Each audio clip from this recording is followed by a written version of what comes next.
வணக்கம், good morning, happy morning, wonderful morning. இன்னைக்கு actually ஈகோவை பற்றி பேசணும்னு நினச்சேன்.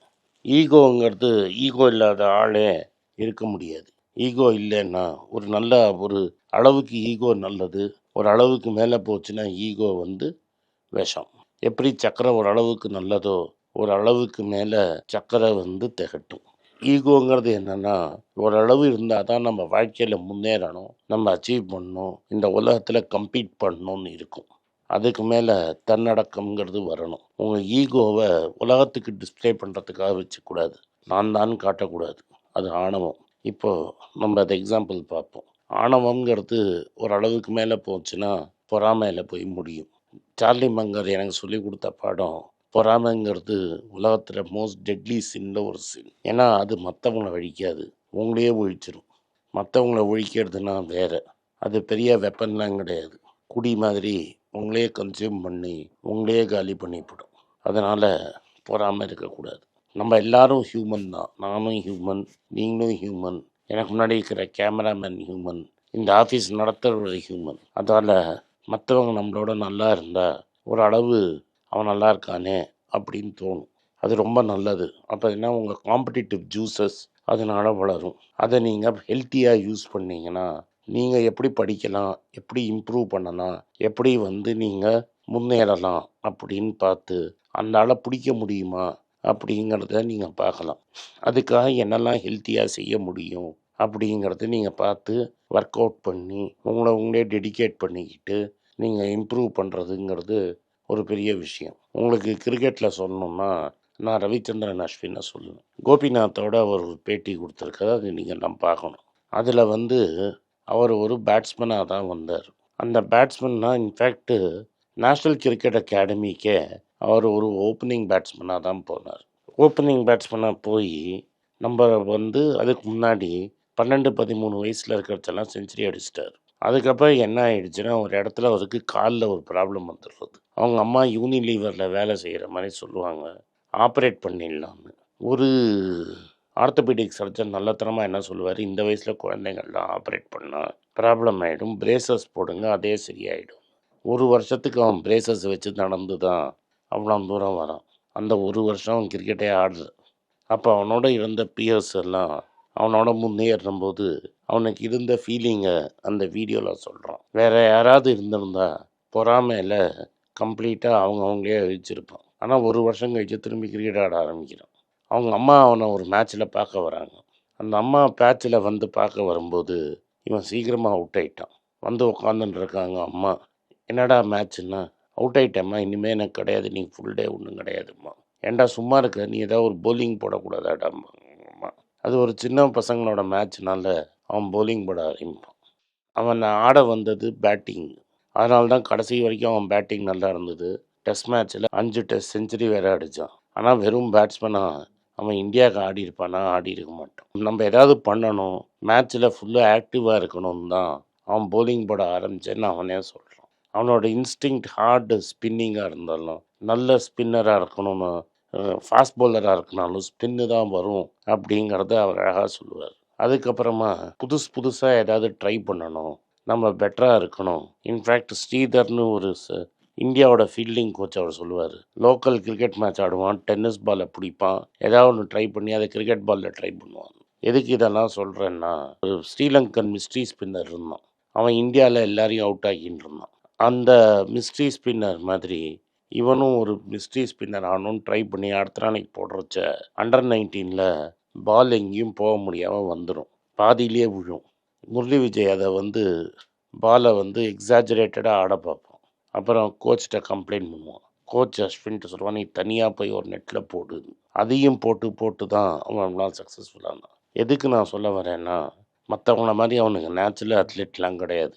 இன்ஃபேக்ட் ரவீந்திர ஜடேஜா பற்றி பேசும்போது ஒரு இடத்துல அவன் சொல்லுவான், கிரிக்கெட் ஆடுறதுக்கே அவனை தெய்வம் பதைச்சிருக்கு, நம்மளுக்கெல்லாம் அது இல்லையேன்னு. ஆனால் he was a far more successful bowler then Jadeja. ஏன்னா மற்றவங்க அவனோட பெட்டராக பண்ணுறாங்கங்கிறத அவர் காம்படிட்டிவ் ஜூஸாக எடுத்து பொறாமையை கொண்டு வராமல் அவனை இம்ப்ரூவ் பண்ணிக்கிட்டே போனான். அது மாதிரி ஒரு வாட்டி டீம்லேருந்து கழிச்ச போது கூட there is light at the end of the dark டனல்னு எழுதிட்டு அவன் பாட்டுக்கு ஒர்க் பண்ணிவிட்டு 19 மாதம் கழிச்சு திரும்பி இந்தியாவுக்கு ஒன் டே கிரிக்கெட்டில் ஆடணும். நான் எதுக்கு சொல்ல வரேன்னா, எது நடந்தாலும் நல்லதுக்கே நடந்ததுன்னு எடுத்துக்கிட்டு நம்ம பாட்டுக்கு போகணுமே தவிர, மற்றவனை பார்த்து பொறாமைப்பட்டு யூஸு இல்லை. நீங்கள் மற்றவனை பார்த்து பொறாமைப்பட்டீங்கன்னா, உங்களையே தான் நீங்கள் ரூயின் பண்ணிப்பீங்க. உங்கள் வாழ்க்கை காணாமல் போயிடும். வயித்தெரிச்சல், ஐயோ ஐயோ ஐயோன்னு அவன் நல்லா இருக்கானே அப்படின்னு நினைக்கிறச்ச நீங்கள் வாழ்க்கையில் முன்னேற வேண்டிய சமயத்தில் நீங்கள் கோல் விட்டுருவீங்க. இது நீங்கள் கார்ப்பரேட் வாழ்க்கையில் பார்த்தீங்கன்னாலும் என்னால் 10-15 கதை சொல்ல முடியும். பயங்கரமாக பாலிடிக்ஸ் நடக்கும் உள்ளுக்குள்ளே. ஒரு அரசியல் கட்சிக்குள்ளேயே நடக்கும். எல்லா இடத்துலையுமே கார்ப்பரேட்டாக இருக்கட்டும், அரசியலாக இருக்கட்டும், ரோட்டரி கிளப்பாக இருக்கட்டும், இல்லை லைன்ஸ் கிளப்பாக இருக்கட்டும், எங்கே ஒரு குரூப் ஆஃப் மக்கள் வேலை செய்கிறாங்களோ ஒருத்தன் காலை பிடிச்சி இழுக்கிறதுல தான் முக்கால்வாசி நேரம் இருக்குமே தவிர, எல்லாரும் சேர்ந்து உன்னை தேரை இழுப்போன்னு எங்கேயுமே இழுக்க மாட்டாங்க. அது மாதிரி இழுக்கிறச்ச தேரை இழுக்கவே மாட்டாங்க. இதுதான் ஹியூமன் நேச்சர். முக்கால்வாசி பேர் பொறாமையில் செத்து தான் போவாங்க. ஆனால் இதை எதுக்கு உங்களுக்கு நான் சொல்கிறேன்னா, பொறாமைப்பட்டு உங்களுக்கு வேஸ்ட்டு தான். நீங்கள் அஸ்வினை நினைங்க, அவனை பார்த்தா ஒரு அத்லீட்டே கிடையாது. அவனோட பாடி ஃபிசிக்கு ஓடவே முடியாது. இத்தனைக்கும் அவன் கிரிக்கெட் ஃபீல்டில் யாருமே இந்தியாவுக்கு பண்ணாத லெவலில் அவன் பண்ணியிருக்கிறான். 5 வாட்டி செஞ்சுரி அடிச்சிருக்கிறான். 35க்கு மேலே வாட்டி 5 விக்கெட் எடுத்திருக்கிறான். இந்தியாவுக்கு பல மேட்ச் வின் பண்ணி கொடுத்துருக்குறான். சென்னை சூப்பர் கிங்ஸுக்காக ஆடி ஐபிஎல் ஜெயிச்சிருக்கிறான். ஒரு வேர்ல்ட் கப் ஜெயிச்சிருக்கிறான். இது ஒரு பெரிய சாதனை. அதனால் நம்மளுக்கு என்ன கிடச்சிருக்கோ அதை வச்சு பாருங்கள். அடுத்த வீட்டு பையன் நம்மளோட கொஞ்சம் பெட்டராக பண்ணுறான்னா அதை பார்த்து நம்ம எப்படி இம்ப்ரூவ் பண்ணலான்னு பாருங்கள். பொறாமைப்பட்டீங்கன்னா நீங்கள் காணாமல் போயிடுவீங்க. அஸ்வின் மற்றவனை பார்த்து பொறாமைப்பட்டிருந்தானா கிரிக்கெட்டே ஆடி இருக்க முடியாது. அதே மாதிரி தான் வாரன் பஃபெட்டும். அவனுக்கு ஸ்பெஷல் டேலண்ட்டெல்லாம் ஒன்றும் கிடையாது. அவன் பெரிய இன்ஜினியர் அது இதெல்லாம் ஆகிருக்க முடியாது. பேசிக்காக டேலண்ட்டு வீட்டில் அம்மா அப்பாவுக்கும் சண்டை, ஏதாவது குட்டி குட்டி பிஸ்னஸ் பண்ணி காசை சேர்த்து எண்ணி அதை இன்வெஸ்ட் பண்ணுறதை மட்டும் ஸ்கில்லாக கற்றுக்கிட்டான். அது பேப்பர் போட்டு சம்பாதிச்ச காசு தான் இவ்வளோ பெரிய எம்பையர். நீங்கள் நம்ப மாட்டீங்க. நீங்கள் இன்னைக்கு கையில் 137 பில்லியன் டாலர் இருக்குன்னா, 137 பில்லியன் டாலர் அவன் தானமாக கொடுத்துட்டான். எல்லாத்தையும் வச்சுருந்தானா நீங்கள் 300 பில்லியன் டாலர் இருக்கும். எதுக்கு திரும்பி உங்களுக்கு இதெல்லாம் சொல்கிறேன்னா, அவங்க அப்பா ஒரு எம்பி லெவலில் இருந்த ஆள், ஹவுஸ் ஆஃப் ரெப்ரசன்டேட்டிவ்ஸில் இருந்த ஆள். அவளாம் பெரிய ஆளோட பையன் ரவுண்டில் போய் பேப்பர் போட்டு காசு சம்பாதிச்சு அதுலேருந்து வந்ததில் கொஞ்சம் கொஞ்சமாக பிஸ்னஸ் பண்ணி அதெல்லாம் போய் ஒரு இடத்துல காலேஜில் படித்து முடிச்சுட்டு கிரஹாம்கிட்ட வேலை செஞ்சு 30 வயசுக்குள்ளே 10 லட்சம் டாலர் சேர்த்துட்டான். அதுக்கப்புறம் தான் அவன் பார்ட்னர்ஷிப் ஃபார்ம் பண்ணி சக்ஸஸ்ஃபுல்லாக ஆக்கினான். அது ஒரு காம்படிட்டிவ் எட்ஜ். அவன் டேபிள் டென்னிஸ் ரொம்ப நல்லா ஆடுவான். பில்கேட்ஸோட டேபிள் டென்னிஸ் ஆடினது யூடியூப்பில் இருக்குது பாருங்கள். 80 வயசுக்கு மேலே பிரிட்ஜு கற்றுண்டு ஹைலி காம்படிட்டிவாக பிரிட்ஜில் ஆடுவான். இன்ஃபேக்ட் வேர்ல்டு சாம்பியன்ஷிப் லெவலில் ஆடி இருக்கிறான். எதுக்கு நான் சொல்ல வரேன்னா, இந்த என்விங்கிறது மற்றவனை பார்த்து பொறாமப்படுறதுக்கு இல்லை, நம்மளாலையும் பண்ண முடியும். ஒன்றா பட்டுக்கோட்டையை சொன்ன மாதிரி நாள் முடியும் தம்பின்னு அதை நீங்கள் ஒரு இன்ஸ்பிரேஷனாக எடுத்து செய்யணுமே தவிர, இல்லாட்டா நீங்கள் உங்கள் குடும்பமே அசைஞ்சு போயிடும். பொறாமப்பட்டவனை தான் அழிக்கும்.